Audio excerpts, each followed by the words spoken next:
In the summer of 1982, a group of Boy Scouts set out on what was meant to be a simple camping trip in the Alberta Rocky Mountains. They were young, adventurous, and eager to earn new badges for survival and navigation. Their leaders assured parents it was safe, a routine excursion that would teach the boys resilience and teamwork in the wild.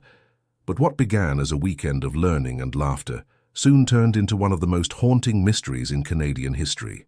The boys, all between the ages of 12 and 15, were last seen near a trailhead outside Banff National Park. They waved goodbye to passing hikers and set off toward a remote valley where they planned to pitch their tents. The weather was fair, the mountains calm. Nothing suggested danger. Yet after that moment they seemed to vanish. When the boys failed to return home, alarm spread quickly. Parents contacted authorities, and within hours, search and rescue teams were deployed. Helicopters scanned the valleys, dogs sniffed the trails, and hundreds of volunteers combed the forests. But the deeper the teams went, the stranger it became. There were no footprints, no discarded gear, no signs of a camp. It was as though the mountain had swallowed them whole. As days turned into weeks, the search grew desperate. Authorities considered everything: an accident, a wrong turn, even foul play. But every lead collapsed. The case went cold, and families were left with nothing but grief and unanswered questions. For 2 decades, the mountains held their silence, until, in 2002, a rusted tent was discovered deep in the wilderness, and with it, the chilling truth began to surface. The initial search for the missing Boy Scouts in 1982 was one of the most extensive ever conducted in the Alberta Rockies. Within 48 hours of their disappearance, over 200 volunteers, local police, and members of the Canadian military joined the effort. Helicopters hovered over ridges, scanning for any sign of movement, while ground teams spread across trails with maps and compasses, shouting the boys' names into the empty valleys. Despite the sheer scale of the search, nothing turned up. No scraps of clothing, no food wrappers, no footprints in the mud. Even the dogs, trained to pick up human scent, came back confused, their noses failing to trace any path. Investigators quickly realized they faced a troubling puzzle. If the boys had gotten lost, there should have been signs of their struggle. Broken branches, abandoned gear, desperate attempts to leave a trail. Instead, the mountains offered only silence. Parents clung to hope, gathering daily at the command post set up at the base of the trail. Tearful mothers asked rescuers the same question again and again: how can so many just disappear without a trace?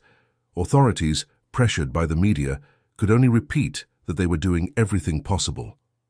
After 2 weeks of relentless searching, the operation was scaled back.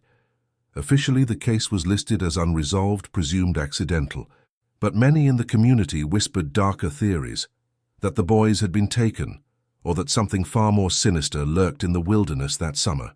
For the families, it was the beginning of decades of uncertainty, and for the investigators, one of the most baffling cold cases in Canadian history. As the 1980s turned into the 1990s, the disappearance of the Boy Scouts faded from the headlines. New tragedies filled Canadian newspapers, and the case that once gripped the nation slowly slipped into the shadows. For the families, however, the pain never faded. Birthdays passed with empty chairs, Christmas mornings with unopened gifts, and parents who refused to move away from the towns where they had last seen their sons.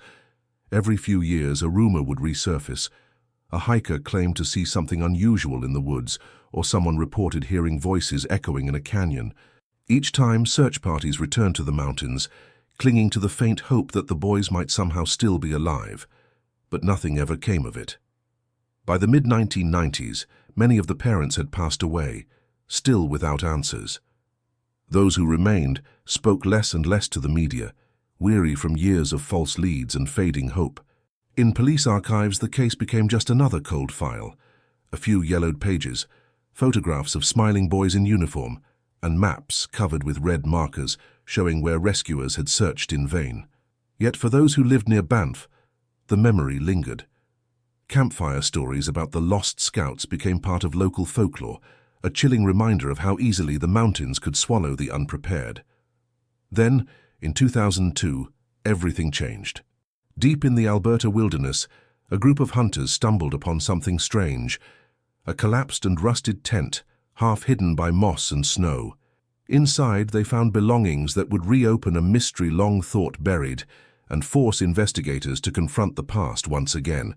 It was late autumn in 2002 when three hunters trekking through a remote stretch of the Alberta Rockies made a startling discovery.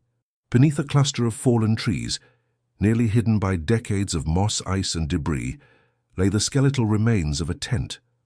Its fabric, once bright, was now faded to a dull brown and torn apart by time and weather. The metal poles, corroded and bent, gave the structure an eerie, collapsed appearance, like a ghost from another era. At first, the hunters thought it was nothing more than an old campsite left behind by travelers.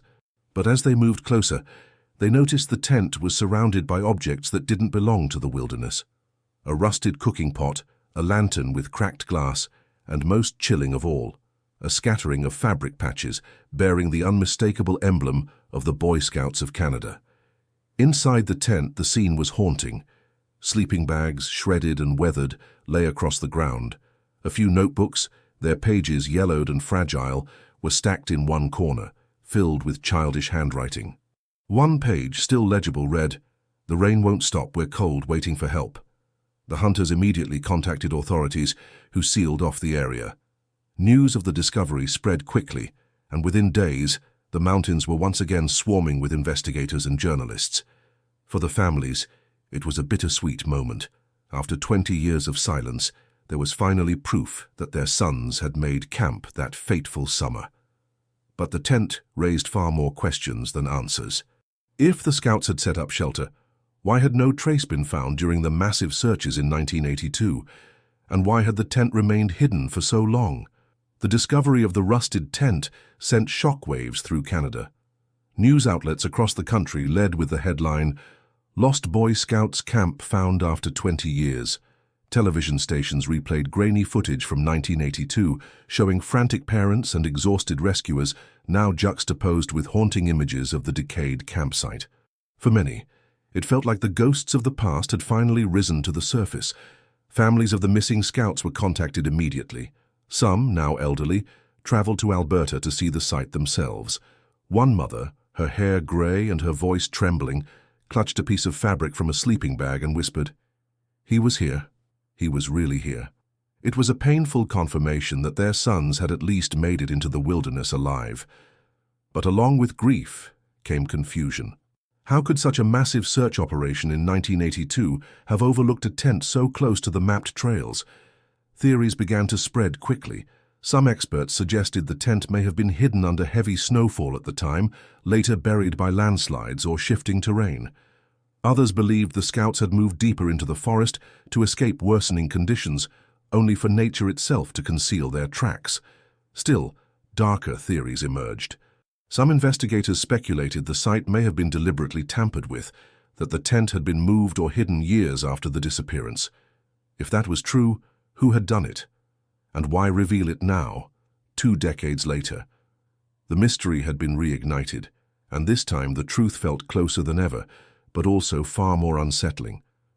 When forensic teams carefully examined the rusted tent, they uncovered details that deepened the mystery. The items inside seemed frozen in time, untouched for decades, yet some suggested the scouts had endured far longer than investigators originally believed. Among the belongings were several journals, written in uneven handwriting. The first entries described the excitement of the trip, sketches of mountains and notes about campfires. But as the pages went on, the tone shifted. One notebook recorded, "It's colder than we thought. Food is running out." Another entry, dated days later, read simply, "Somebody is sick." Strangely, none of the entries gave clear names, and the final pages ended abruptly, as though the writing had been cut short mid-thought. Forensics also revealed something else. The tent appeared to have been collapsed deliberately, not by weather alone. The poles were bent inward, as if pushed down by force. Near the sleeping bags, investigators found a torn scout uniform sleeve with what looked like dried blood. Tests later confirmed it was human, though degraded beyond identification. Perhaps most unsettling was the absence of certain expected items.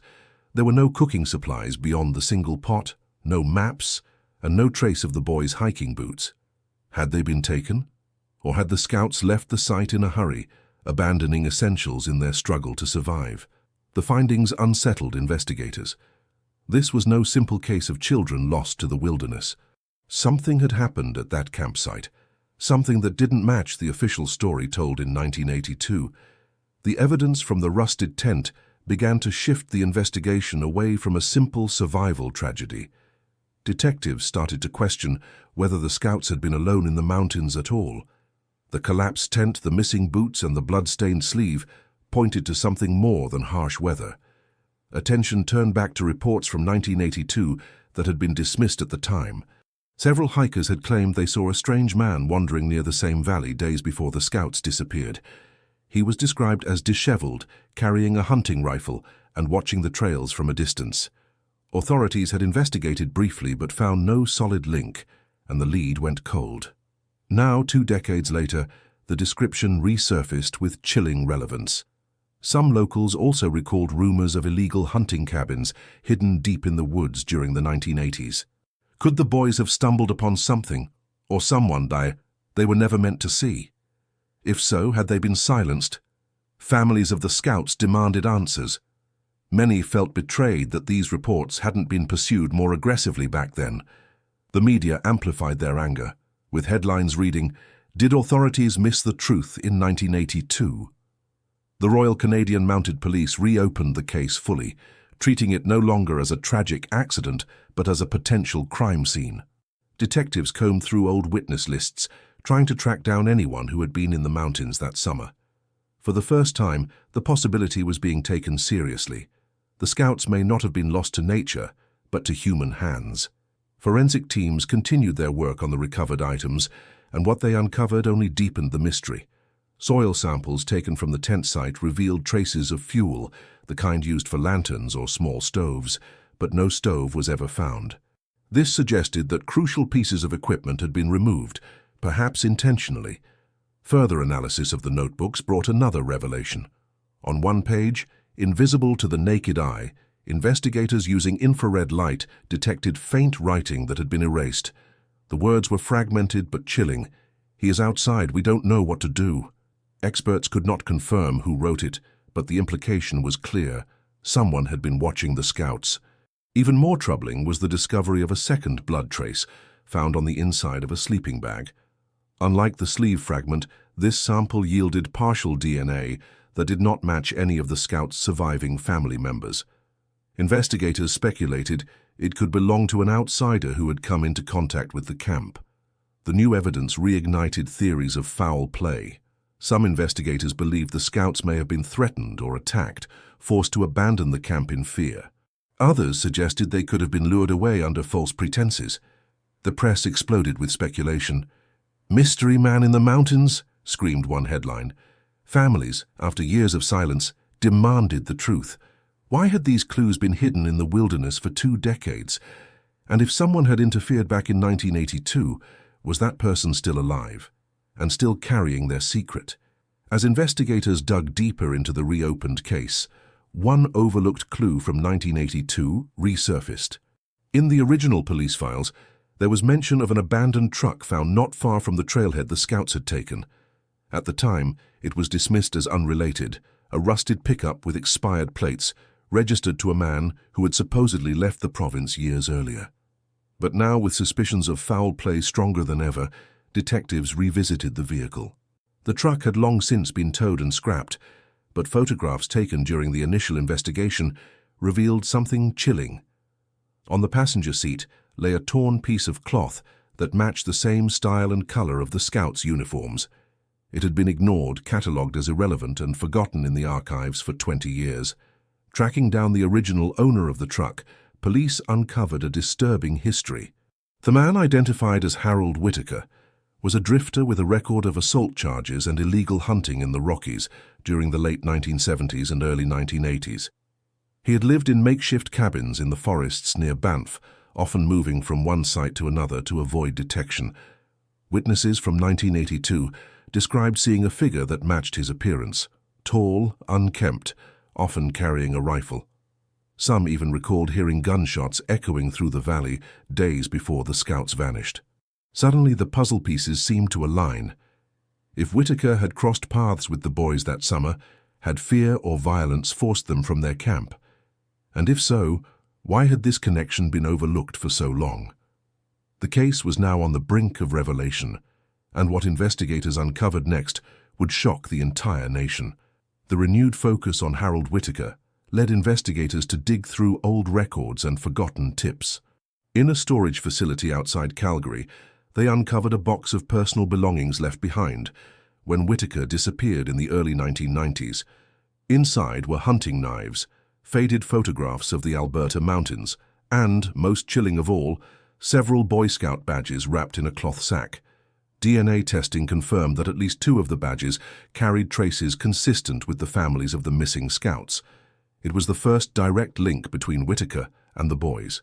Investigators concluded that Whitaker had likely encountered the scouts at their campsite in 1982. Whether he attacked them in anger, lured them away, or forced them into the wilderness remains unclear, but the evidence left little doubt of his involvement.